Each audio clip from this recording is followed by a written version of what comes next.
Unraveling, Frightened to Death, a deep dive into English idioms. Hello and welcome to our English language learning channel. Today, we're diving into the fascinating world of English idioms, specifically focusing on the phrase, frightened to death. Idioms are a vital part of English, painting vivid pictures using just a few words. So, if you've ever wondered what it means to be frightened to death, or how to use this expression correctly, you're in the right place.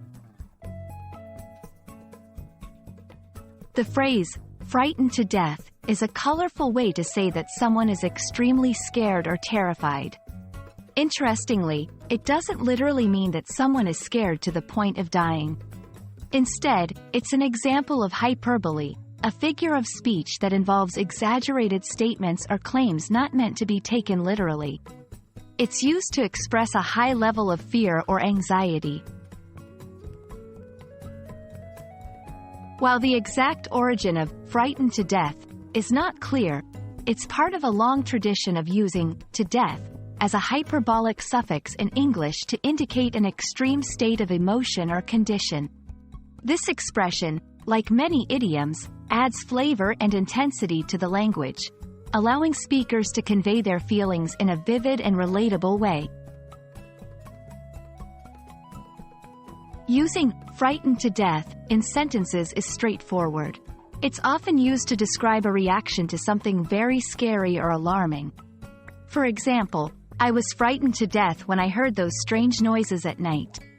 She's frightened to death of spiders. Remember, it's a figure of speech, so you'll find it in more informal contexts like conversations, storytelling, or personal narratives. English is rich with idioms that express fear or anxiety. Here are a few similar expressions. Scared stiff, completely immobile or unable to move because of fear. Shaking like a leaf, trembling with fear.